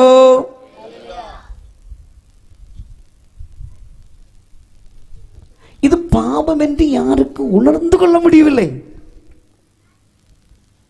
பெற்ற தாயும் தகப்பனும் பார்த்துக்கிட்டு இருக்கும்போது பிள்ளை கொஞ்சம் கை காலெல்லாம் நிவர்ந்த போது தாயின் தகப்பனை விட்டுட்டு ஏனோ தானோ என்றோட போய்கொண்டிருந்தால் எப்படி இருக்கு அந்த அம்மா அப்பாவுடைய உள்ளம்? இப்போ நித்தியமாய் நேசிக்கிற தேவன் மனிதனுடைய பிரகிருதம் பாவம் என்று தெரிந்தும் போனா போட்டும் அப்படி நினைக்கவில்லை. ஏன்? அதான் அவர் நித்திய தேவன். அந்தத்தில் உள்ளவைகளை அவர்கள் நேரத்தை அறிந்திருக்கிறபடியினால் அவர் கிழக்கிருந்து ஒரு ராஞ்சன் பட்சியை அனுப்பி, ஒரு புருஷனை அனுப்பி நித்தியத்திலிருந்து இழந்து போனவர்களை திரும்ப கொண்டு வருவேன் என்று அவர் சொன்னார். அதை அவர் செய்து முடிக்கிறார். ஆவியின்படி தேவனோடு இணைந்து கொள்ளாமல் மாமிசத்தின்படி தேவனை சார்ந்து கொள்றதுனால பாவத்தை பகுத்தறிந்து நித்திய அன்பினால் பாவத்தை புறக்கணிக்கும் அளவு ஆவிக்குள் இல்லை. இது பாவம். இப்படி பெறுகிற பாவம். நீதியுள்ள நியாயாதிபதி ஒரு பணிவிடை ஆவி பாவம் செய்த போது அவனை வெட்டி புறக்கணித்தது. அவர் எல்லாருக்கும் ஒரே நீதி. பாவம் செய்கிற ஆத்துமா நித்திய ஜீவனை விட்டு வேர் பெற்று போவாய், சாவாய். ஆனால் மனிதர்கள் மாமிசத்துக்குரிய சிந்தனையிலையும் உணர்ச்சியிலையும் போய்கொண்டு இருக்கிறதுனால, ஆவிக்குரிய உணர்ச்சி இல்லாததுனால பாவம் தலைமுறைகளை அதிகமாக கீழ்ப்படுத்திக் கொண்டிருக்கிறது. இந்த நாளில் ஆண்டவர் இந்த இடத்துல 3 நாள் கூட்டம் போட சொன்னதுக்கு பாவத்தால் உள்ள அழிவு நம்முடைய நாட்டில் வரக்கூடாது. யாருக்கும் எக்ஸோரோ யாருக்கும் வரக்கூடாது.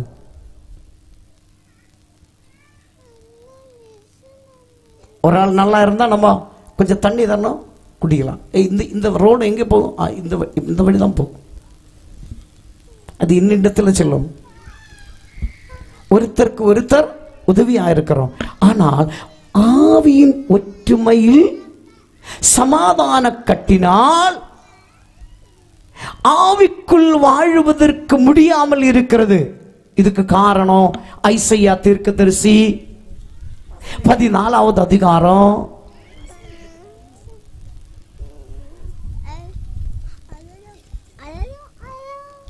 16, 17 வசனங்களை வாசிக்கலாம். உன்னை காண்கிறவர்கள் உன்னை உற்று பார்த்து உன்னை குறித்து சிந்தித்து இவன்தானே பூமியை தத்தளிக்கவும் ராஜ்யங்களை அதிரவும் செய்து உலகத்தை வனாந்தரம். புரியுதா? பூமியை தத்தளிக்க பண்ணி ராஜ்யங்களை அதிரவும் செய்து உலகத்தை வனாந்தரமாக்கி அதன் நகரங்களை அழித்து சிறைப்பட்டவர்களை தங்கள் வீடுகளுக்கு போக விடாமல். புரியுதா? மாமிசத்தின் இச்சைகள் சிறைப்பட்டவர்கள், சுயத்தில் சிறைப்பட்டவர்கள் ஜீவனத்தின் பெருமையில் சிறைப்பட்டவர்கள் அவர்கள் தங்களது வீடுகளுக்கு போக விடாமல் தடை பண்ணி கொண்டிருக்கிறான். இதுதான் மனிதனுடைய வாழ்க்கையில ரகசியத்திலும் பரஸ்யத்திலும் நடந்து கொண்டிருக்கிற பிரச்சனைகளுடைய உள்பொருள். கடந்த கால நித்தியத்திலிருந்து இந்த பூமிக்கு வந்த மனிதர்கள், வருங்கால நித்தியத்தில் போக வேண்டிய மனிதர்கள், சரீரத்தில் நித்திய ஜீவனில் நித்திய அன்பிலும் வாழ வேண்டிய மனிதர்கள், ஆவியின் ஒற்றுமையிலும் சமாதான கட்டிலும் வாழ வேண்டிய மனிதர்கள் வாழ முடியாமல் தடையாயிருக்கிறது. இந்த தடை உடையணும். எல்லா ஜனங்களும் வெளியே வரணும். எழுப்போமா, கண்களை மூடுவோமா. ஆண்டோடத்தில் எத்தனை பேருக்கு ஜெபிக்க விருப்பம் இருக்கு? ஆண்டவரே, ஆவியின்படி வாழாமல் மாமிசத்தின்படி வாழ்ந்தும் நாங்கள் அதை பாவம் என்று புரிந்து கொள்ளவில்லையே. எங்கள் பாவங்களை மன்னியும் ஆண்டவரே.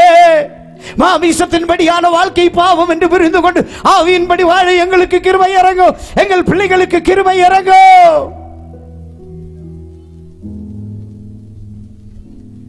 பாவத்தை ஏன் நேசிக்கிறது? ஏன் பாவத்தை செய்கிறது? ஏன் பாவத்துக்கு கீழ்ப்படுகிறது? நித்திய அன்பு இல்லாததனால. நித்திய அன்பு நம்மிடத்தில் ஒழுக தொடங்கினால் நித்திய ஜீவன் நம்மிடத்தில் அசைவாடும். பாவத்தின் உறவிடமான மரணத்தை புறக்கணிக்கும். இல்லாவிட்டால் அவன் பூமியை தத்தளிக்க பண்ணும், பூமியை வனாந்தரமாக்கும், ராஜ்யங்களை அதிரவு செய்யும், நகரங்களை அழிக்கும். நம்மை கொண்டு நாம் சிறைப்பட்டதினால நம் பாவத்துக்கு சிறைப்பட்டு போகக்கூடாது. மாமிசத்தின் ஆவிக்கு சிறைப்பட்டு போகக்கூடாது. உலக உணர்ச்சிக்கு சிறைப்பட்டு போகக்கூடாது. ஆவியின் ஆளுகைக்காக நம் நாடு உணரும்படி புது தலைமுறைகள் அடிமைப்பட்டு கொண்டிருக்கிற பாவம், எத்தனை விதமான போதைகள் பிள்ளைகள் நடுவில் பெருகிக் கொண்டிருக்கிறது. அவங்களுக்கு எதுவும் தெரியாது. தேவையில்லாத எப்படிப்பட்ட பாவங்கள் ஒவ்வொரு மனிதர்களும் செய்யும் போது தங்கள் வாழ்க்கையை தாங்கள் அழிக்கிறோம் என்று தெரியாது. நம்முடைய பாவத்தில் நாம் அழிந்து போகுவதற்கு ஆண்டவர் விரும்பவில்லை. நித்திய அன்பு, அநாதி அன்பு, நித்திய சிநேக சுதந்திர நாதம் இந்த நாட்கள் ஆண்டவர் கட்டளையிட்டு இருக்கிறது. எந்த மனிதனோ நித்தியமாய் வாழணும், நித்திய ஜீவனில் வாழணும், நித்திய அன்பில் வாழணும், நித்தியத்தை பெற்றுக் கொள்ளணும். எல்லாரும் வாயை திறந்து ஜெபிப்போமா. மறைந்திருக்கிற பாவம், சுமேதா பாவம், துணிகரமான பாவம், ரகசிய பாவம், பாவம் என்று தெரியாமல் செய்கிற பாவம் தேவனுடைய கோபாக்கினிக்கு நம் தேசத்தை கொண்டு போய் கொண்டிருக்கிறது. ஆண்டவர் சொன்னது போல விசேஷமாக குளச்சல் பகுதி முதல் பொழியூர் பகுதி வரை மக்களிடத்தில் பாவங்கள் பெருகிறது, துணிகரமான பாவங்கள் பெருகிறது. சிறைப்பட்டு கொண்டே போகிறார். பாவத்தின் அளவு பெருகிறது யாரும் புரிந்து கொள்ளவில்லை. பாவத்தை பாவம் என்று பகுத்தறிந்து பாவத்தை விட்டு விலகி கல்வாரி சிலுவையில் எந்த ஒரு மனிதன் எந்த ஒரு பாவத்தில் போனாலும் யாரும் அவனை யோசிக்காவிட்டாலும் உன்னை யோசிக்கிற ஒருவர் இருக்கிறார், உன்னை நேசிக்கிற ஒருவர் இருக்கிறார். பாவத்தில் அழிந்து போகாதபடி இவ்வுலக வாழ்க்கையும் நித்தியமான வாழ்க்கையும் ஒன்றாய் பெற்றுக் கொள்ளாதபடி நம்மை சிறைப்படுத்துகிற பாவங்கள் நம்முடைய தேசம் வெளியே வரும்படி, தலைமுறைகள் வெளியே வரும்படி எல்லாரும் ஜெபிப்போமா. வானாளை எல்லாம் வீணாளா வருத்தத்தோடு கழிப்பது வானாளை எல்லாம் வீணாளா வருத்தத்தோடு கழிப்பது வந்தவர் பாதம். எல்லா மனிதர்களுக்கு நித்தியத்தை வேணும். வாழ்வித்து எல்லா மனிதர்களும் வந்தவர் பாதம் ஏற்றுக்கொள்ளணும். சேர்த்துக் கொள்வா வருவாய் தருணம் இதுவே அழைக்கிறாரே வல்ல ஆண்டவரே சிவனை வருவாய் தருணம் இதுவே அழைக்கிறாரே. தலைமுறைகள் விரும்ப வேண்டும். ஆவிக்குள் வாழும்படிக்கு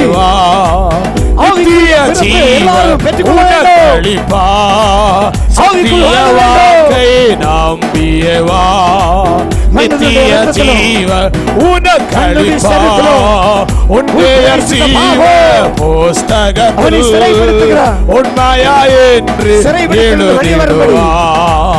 உன் பெயர் ஜீவ புஸ்தகத்தில் உண்மையா என்று எழுதிடுவா.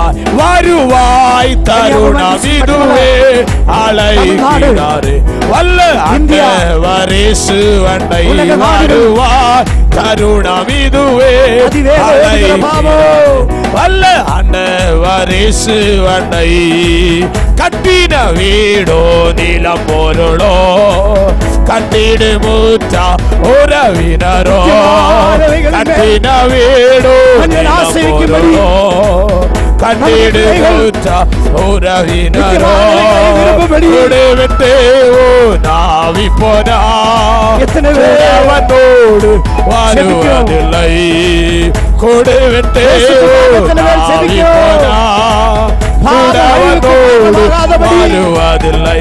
வருவாய் தருணம் இதுவே அழைக்கிறாரே வல்ல ஆண்டவரே சிவனை வருவார் தருணம் இதுவே அழைக்கிறாரே வல்ல ஆண்டவரே சிவனை.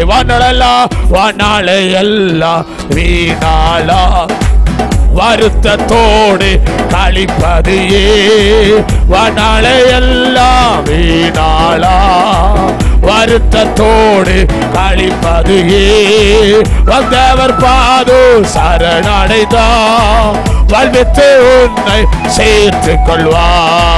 வந்தவர் பாதோ சரணடைதா வாழ்வித்து உன்னை சேர்த்துக் கொள்வார். வருவாய் தருணம் இதுவே அழைக்கிறாரு நல்ல ஆண்டவரே சிவனை வருவார் தருணம் இதுவே அழைக்கிறாரு.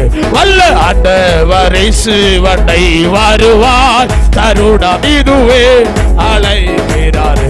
வல்ல ஆண்டவரே சிவனை ஆராதித்துக் கொண்டிருக்கும் போது ஆண்டவர் சில காரியங்களை உணர்த்தி கொண்டே இருக்கிறார். எல்லாரும் ஆராதித்துக் கொண்டு இருக்கணும். இந்த சத்தம் கேட்கிற பரிதிக்குள்ள 17 வயசுள்ள ஒரு பிள்ளை ஆண்டவர் தொட்டு கொண்டிருக்கிறார். அவள் தன் பாவ உணர்ந்து கர்த்தரிடத்தில் இப்ப ஒப்பு கொடுக்கணும். சுஜி என்று அவளுக்கு பேர் என்று ஆண்டவர் வெளிப்படுத்துகிறார். கிட்டத்தட்ட 45 வயதுள்ள தினேசன் 2 தடவை தற்கொலைக்கு முயற்சித்த மனிதன் மதுபானத்தை நிறுத்தி நித்தியமானதை விரும்பினால் ஆண்டவர் உன்னுடைய வாழ்க்கையில நித்தியமான வாழ்க்கையை தரும்படிக்கு விரும்புகிறார். 38 வயசுள்ள புவனேஸ்வர்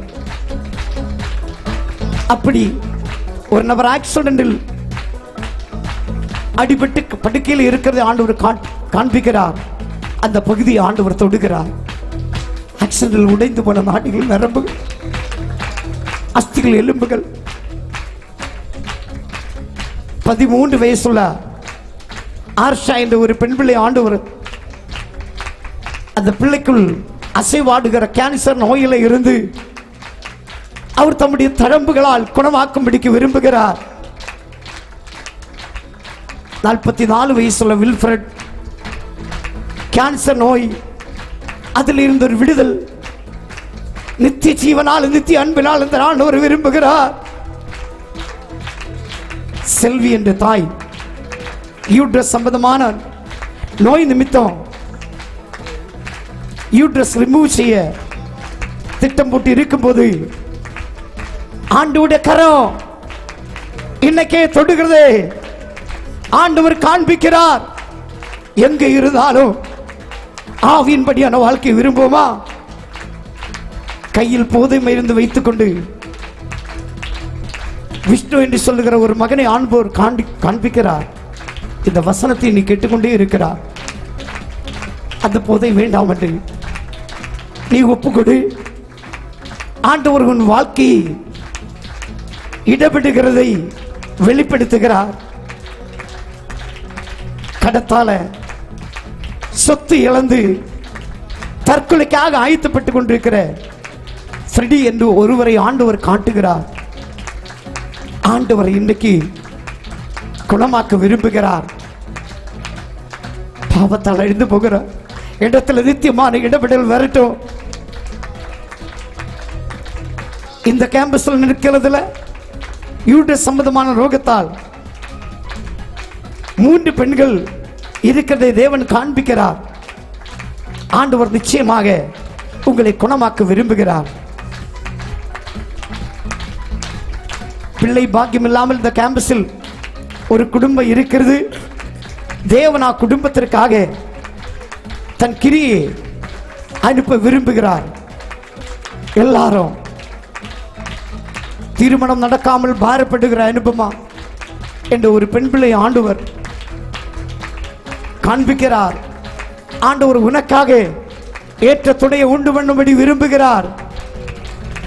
சிறைப்படுத்துகிற தடைகள் அழியும்படி எல்லாரும் ஆவியில 13 வருடங்கள் கொண்டு படுக்கையில் கிடக்கிற ஒரு மகனை ஆண்டவர் தொட விரும்புகிறார். எல்லாரும் சபை ஆவியில பலனடையட்டும். அவருடைய வார்த்தை உயிர்ப்பிக்கிற வார்த்தை பலனடைய அவர் இறப்பிடுமே பலனடைய இறப்பிடுமே பலத்தினாவியே கனமடைய ஓற்றிடுமே தானத்தினாவியே கனமடைய ஓற்றிடுமே ஞானத்தினாவியே அசைவாடு ஆவியே மீடியா சொல்லாதே ஆவியே அசைவாடோ ஆவியே தூய்மையே ஆவியே இந்த இடமசைய உள்ளம் நிரம்ப இறங்கி வாரும் இந்த இடமசைய உள்ளம் நிரம்ப இறங்கி வாருமே தேற்றிடுமே உள்ளங்களை இயேசுவின் நாமத்தினால் தேற்றிடுமே உள்ளங்களை இயேசுவின் நாமத்தினால் ஆற்றிடுமே காயங்களை அபிஷேக தைலத்தினால் ஆற்றிடுமே காயங்களை அபிஷேக தைலத்தினால் ஓ அசைவாடு ஆவியே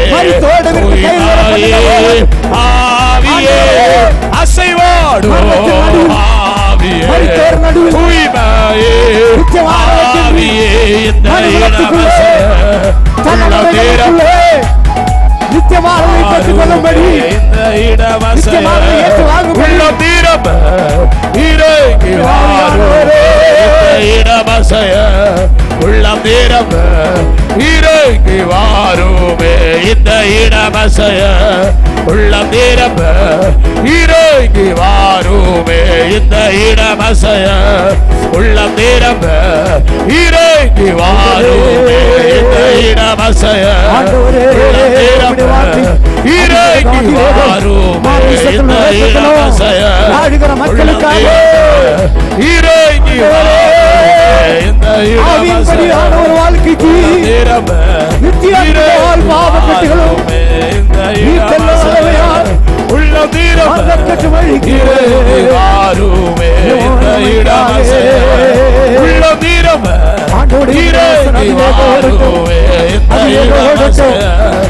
உள்ள நேரம் இறங்கி வாரும் இந்த இடம் அசைய உள்ள நேரம் இறங்கி வாருமே இந்த இடம் அசைய உள்ள நேரம் இறங்கி வாருமே உள்ள நேரம் இறங்கி உள்ள நேரம் ஓமே இந்த இடவசைய உள்ள நேரம் இறங்கி வாருமே இந்த இடவசைய உள்ள நேரம் ஜீவ வாழ்க்கையில் இறங்கி வாருமே இந்த இடவசைய உள்ள நேரம் இறங்கி எந்த இடத்திலேயோ இந்த இடவசைய எந்த பலவீனத்திலோ இறங்கி வாருமே சரீர ஜீவனோ நித்திய ஜீவனோ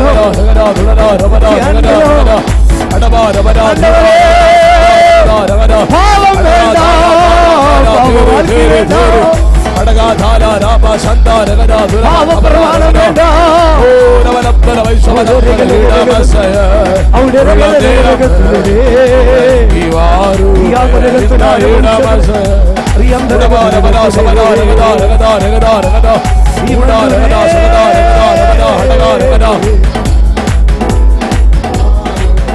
இந்த இடமசைய உள்ள நிரம்ப இறங்கி வாருமே இந்த இடமசைய உள்ள நிரம்ப இறங்கி வாருமே இந்த இடமசைய உள்ள நிரம்ப இறங்கி வாருமே இந்த இடமசைய உள்ள நிரம்ப இறங்கி வாருமே மசைய உள்ள நிரம்ப இறங்கி வாருமே இந்த இடமசைய உள்ள நிரம்ப இறங்கி வாருமே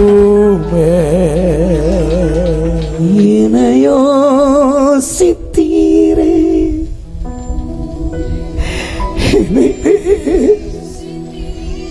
யாரு உன்னை நேசிக்காவிட்டாலோ உன்னை யோசிக்கும்படி யாரும் இல்லாமல் இருந்தாலோ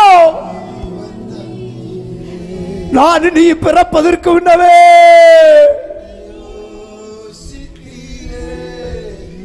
என்னை நேசித்தீரே, எனக்காக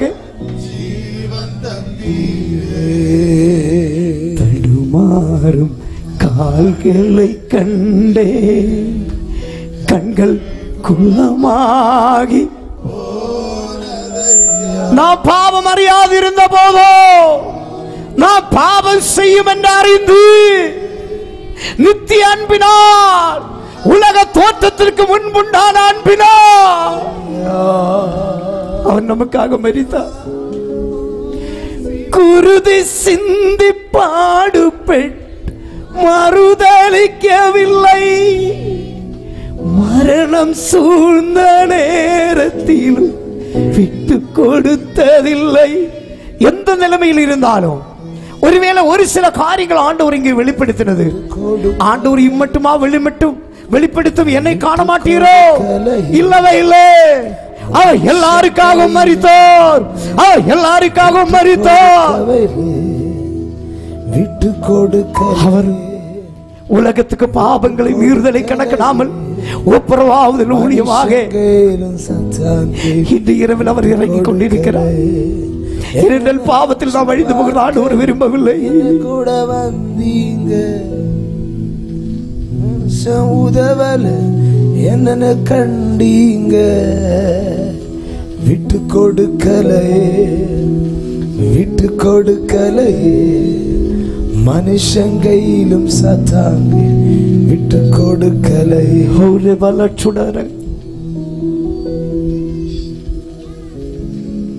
ஆண்டவர் என்னை உங்களை யோசிக்கிறார். ஒருவேளை உங்களுடைய பிரச்சனை யாரும் அறியாமல் இருக்கலாம். ஆவியின்படி மண் சரீரத்திலும் விண்மயமான சரீரத்திலும் வாழ நான் விரும்புகிறேன். என்னுடைய குடும்பத்திலும் என்னிலும் என்னுடைய தேசத்திலும் தலைமுறைகளிலும் பாவம் வேண்டாம், பாவத்தால் உள்ள அழிவு வேண்டாம், பாவத்தால் உள்ள கோபம் வேண்டாம், எவ்விதமான இயற்கை அழிவுகளும் வேண்டாம். ஆண்டவரிடத்தில் எத்தனை பேர் ஒப்பு கொடுக்கும்? நம்முடைய தேசத்துக்காக எத்தனை பேர் ஒப்பு கொடுக்கும்? உங்களே எத்தனை பேர் ஒப்பு கொடுக்கும்? நம்முடைய குடும்பத்துக்காக எத்தனை பேர் ஒப்பு கொடுக்கும்? அழிந்து போகிற பாவத்தில் அழிந்து போகிற தலைமுறைகளை நினைத்து எத்தனை பேர் ஒப்பு கொடுக்கும்? தேசத்தின் மேல் தேவனுடைய கரம் வெளிப்படும்படிக்கு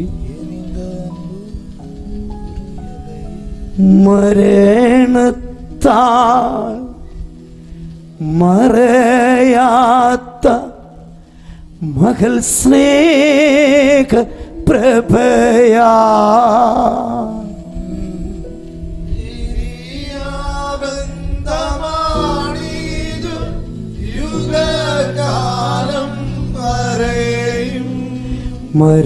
மரணத்தால் மகள் ஸ்நேக பிரபயா பிரியாபந்தமாடிது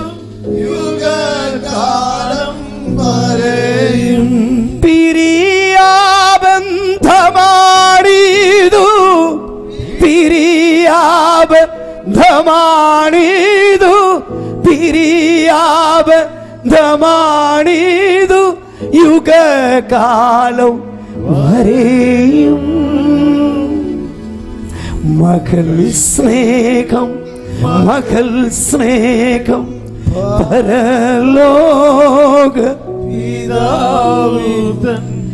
മകനെ മാറി പതിനായി കുരിശിൽ കൈവെടിഞ്ഞു മകൾ സ്നേഹം പരലോക പിതാവുതൻ മകനെ മാറി പതിനായി കുരിശിൽ കൈവെടിഞ്ഞു മകനെ മാറി പതിനായി മകനെ മാറി പതിനായി മകനെ മാറി പതിനായി കുരിശിൽ കൈവെടിഞ്ഞു മലിനത മാറി നമ്മൾ മഹിമയിൽ വിളങ്ങാം മനുവേലിൻ നീണം ചിന്തി നരരെ വീണ്ടെടുപ്പാ മലിനത മാറി നമ്മൾ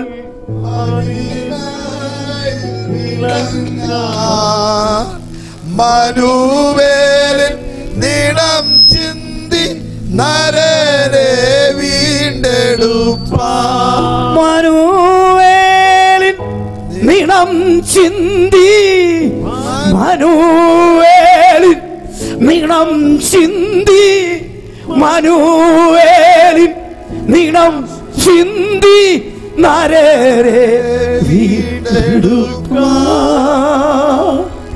മകൾ സ്നേഹം ആ നിത്യ സ്നേഹം എത്ര പേർ വരുമോ அந்த நித்திய அன்பில் வாழ்வதற்கு யார் தங்களுடைய வாழ்க்கையை விட்டு கொடுக்கும் பாவமும் பாபத்தால் வந்த சாபமும்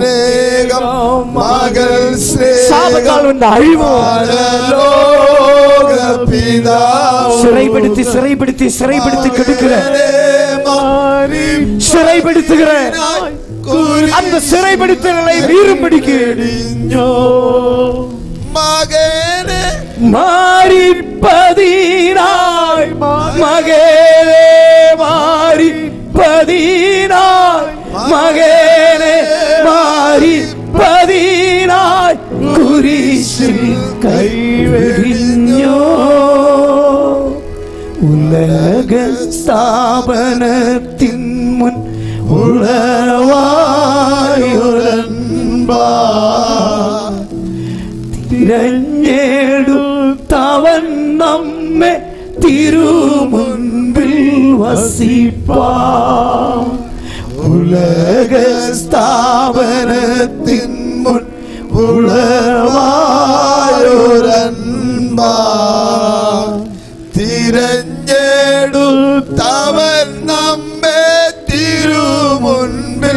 വസിപ്പാൻ തിരഞ്ഞെടുത്തവൻ നമ്മെ തിരഞ്ഞെടുത്ത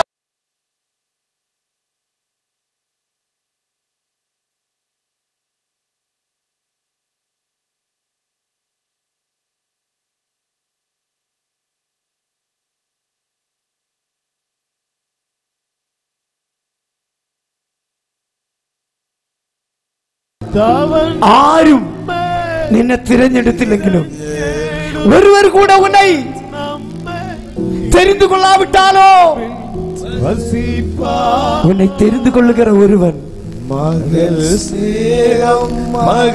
സ്നേഹം പരലോക പിതാവുതൻ മകനെ വാരിപ്പതിനായി കുരിശിൽ കൈവെടിഞ്ഞോ அன்பே என் உயிரே ഉയിരിൻ ഉയിരേ இந்த தேசத்தின் மீது അൻപേ மீடியாஸில் கவனிக்கிற எல்லா இடத்திலும் உயிரில் கலந்தவரே அன்பே என் உயிரே நித்திய அன்பின் உயிரின் உயிரே அன்பே என் இயேசுவே உயிரில் கலந்தவரே அன்பே என் உயிரே இத்தனை பேர் விரும்புகிறார் உயிரே என் உயிரில் நித்திய ஜீவன் வேணும் என் உயிரில் நித்திய அன்பு வேணும் கலந்தவரே என்ன சொல்லுவான்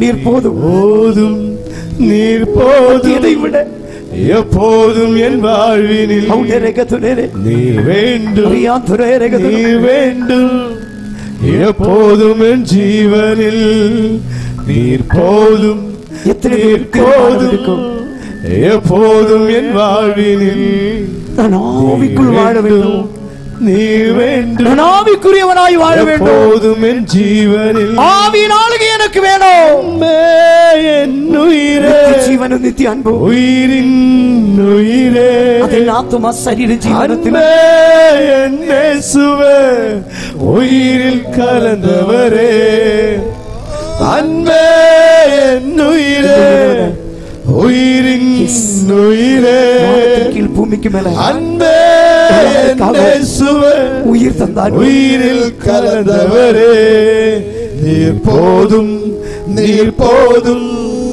எப்போதும் என் வாழ்வினில் நீர் வேண்டும் நீர் வேண்டும் எப்போதும் என் ஜீவனில் நீர் போதும் நீர் போதும் எப்போதும் என் வாழ்வினில் நீர் வேண்டும் நீர் வேண்டும் எப்போதும் என் ஜீவனில் என் மேலே வந்த தெய்வம் என வாழ வைத்தீரே நித்தியமான வாழ்வு நித்திய ஜீவன் வெளிப்படுகிறது அழைத்தீரே நித்தியமாக வாழ்வு மேலே வந்த தெய்வம் இந்த இரவில் என வாழ வைத்தீரே நித்தியமான வாழ்வுக்காக என்னை அழைத்தீரே அன்பே என் உயிரே உயிரின் உயிரே அன்பே என் இயேசுவே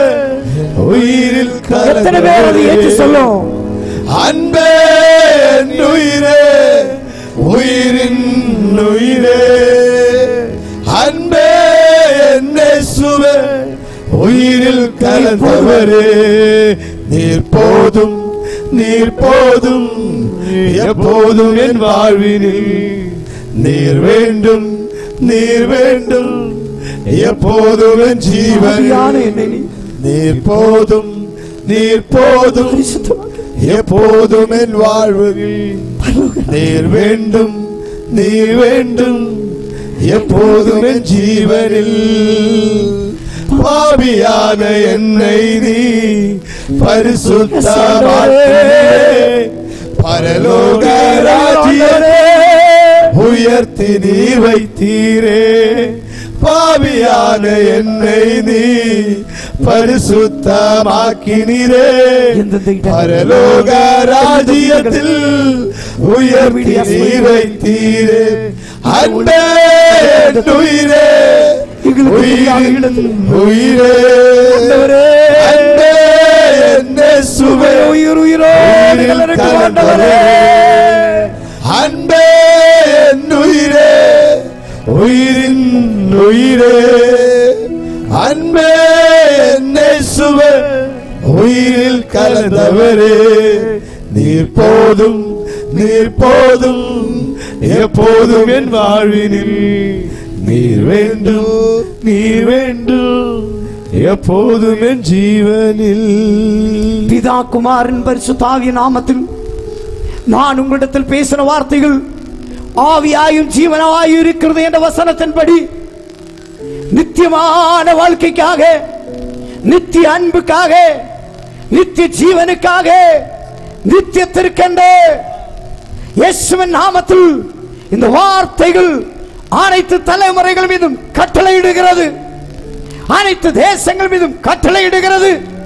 பாவத்தில் சிறைப்பட்டு போகிற மனுகளோ நித்திய அன்பினால் சுதந்தரித்து, நித்திய அன்பினால் பாவக்கட்டுகள் அழித்து, உயிர்த்தெழுதல் வல்லமையினால் சுதந்தரித்து, உயிர்த்தெழுதல் வல்லமையினால் மரண கட்டழிக்கிற வாழ்க்கை வெளிப்படும்படிக்கு நாங்கள் ஆசீர்வதிக்கிறோம்.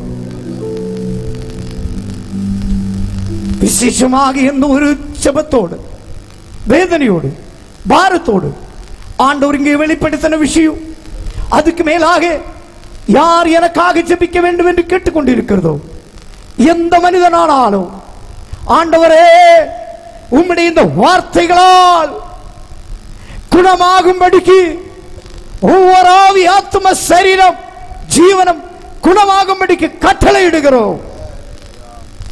பிதா குமாரன் பரிசுத்தாவி நாமத்தில் இந்த வசனங்கள் முகாந்திரம் இந்த தேசங்கள் ஆசீர்வதிக்கப்படட்டும். ஒவ்வொரு கிராமங்கள், ஒவ்வொரு குடும்பங்கள், ஒவ்வொரு பட்டணங்கள், ஒவ்வொரு தேசங்கள், எங்கள் இந்தியா ராஜ்யம், உலக நாடுகள் ஆண்டவரே நித்திய அன்பினால் சுதந்திரிக்கப்படும்படிக்கு ஆசீர்வதிக்கிறோம். எல்லா துதிக்கன மகிமை கர்த்தருக்கு அர்ப்பணிக்கிறோம். இம்மட்டும் நடத்தின கிருபைக்காய் நன்றி. எல்லா துதிக்கன மகிமை கர்த்தருக்கு கிறிஸ்து இயேசு நாமத்தில் ஜெபிக்கும்போது ஜெபத்திற்கு நல்ல தகப்பனே.